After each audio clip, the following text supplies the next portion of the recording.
look at some sport, shall we? Because England women's kick off their World Cup this weekend in Australia, but the lionesses camp have been disrupted over bonus pay. Yeah, players furious. They're loggerheads with the FA, but they've paused negotiations about the money until after the tournament.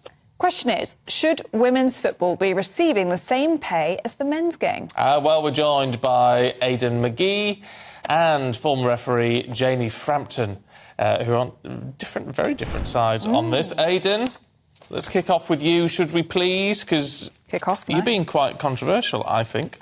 No, it's not controversial at all. The reason female players don't get paid what the men get paid is because the market won't allow it. You know, just because Kat Slater, well, no, you can't, just because you can't say Kat Slater can get the same amount of money in pay as Julie Andrews just because they're both actors. You know, it's not as simple as that.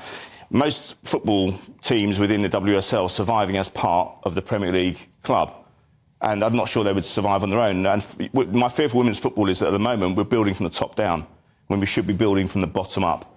If you look at the attendances, for example, last summer for the Euros, the final was very, very good. There was lots of flag waving, there was lots of joy. It was an excellent achievement by the Lionesses. But if you look at the WSL attendances, they haven't really mirrored that progress. They haven't gone up as much as they should. There have been some stellar events, some one-off events that are really good. They've been really well attended. But by and large, when we're talking about a 50% increase, we're talking about an increase in most cases from about 2,000 to 3,000. It's still very, very difficult for an 8-year-old girl to play Sunday League football because the framework isn't there. That's the issue. And so unless we start building from the bottom up, we saw this in the National North Atlantic Soccer League back in America. We invited loads of big names over to play football in the States, but it crumbled after 4 years because there was nothing coming in the other direction. OK, Janie, what do you think of that? Aidan's saying that Coronation Street actors shouldn't be paid the same as Hollywood ones. What do you make of that? Yes, I understand, the analogy he makes. However, there's also a few other things to consider. Firstly, girls' football is being created and developed from the grassroots upwards, more so than you can imagine. And yes, an 8-year-old can pretty much play football at weekends wherever they are. Not everywhere, because the coverage isn't quite everywhere we would like. And I know this from experience. When I was playing as a girl, I couldn't get anything less than regional football, but that has changed. So the development is there. I also believe that we are filling stadiums, and we need to be aware of that. I wouldn't say one-off games and Women's Super League games. An awful lot of the stadiums now have much, much higher attendances than they did pre-Euros. Now, when you look at that, you tell me what happens when we do fill stadiums, not just for Champions League, but for WSL games. Where is that money going? We're filling stadiums at Chelsea, Man City, Arsenal, Tottenham, some of those big clubs. And I grant you, this is not week in, week out. But it's never going to change unless we get investment. I was at a networking event a few weeks ago, a corporate network event, where they were talking about CSR money and sponsorship money should be going into women's sport. And what we've had previously is that women's sport has been tagged on to sponsorship deals to men's sport. And that's got to stop. It's never going to improve unless women's sponsorship have their own deals, which will then allow more money coming into the women's game. And this is where I think you need to start. Go on, Aidan. I was going to say, they haven't got those commercial deals in isolation because the market won't allow them to have it, Janie. That's the issue. Nobody wants to come forward and invest unless they're going to see a return on investment. And the game has to stand on its own 2 feet. It was quite similar with London 2012. Again, we built from the top down. We filled the stadiums, we had the flag waving, we won medals. But ultimately, participation, Inspire a Generation didn't work. It has to become from the bottom upwards, first of all.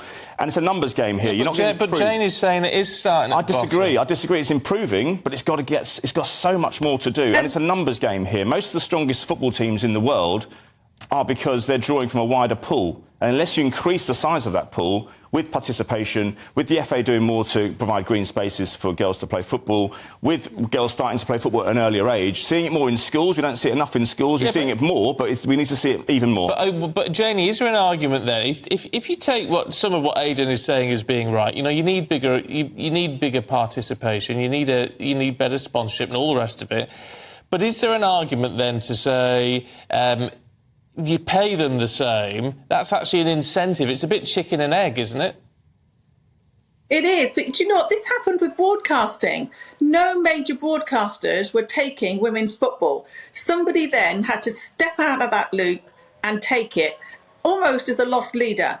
And that has really proved that the viewing figures have really improved. So it's proved that it's the way forward. It's not all about your return on investment to start with. You have to develop the game, and it is developing at the grassroots. I would have to say that is not correct. And I would also say that unless somebody actually starts to invest in the women's sport, it's not going to go any further.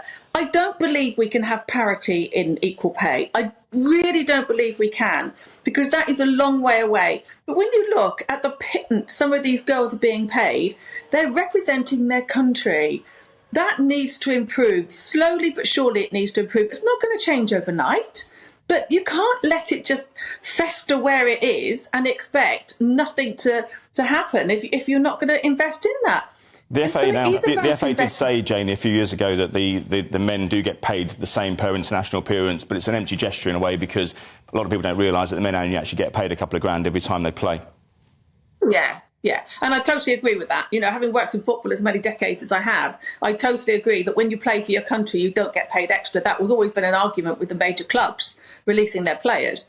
But we need to find a common ground here where the girls do get paid a reasonable amount. And that's not happening. It's just not happening. Now, if you're going to attract investors, if you're going to attract sponsors into the women's game, you have to professionalise it more than it is now. OK, look, we've got to leave it there. Janie, Aidan, thank you both very much indeed. And if you've got a view on that, gbviews@gbnews.com. I'm sure you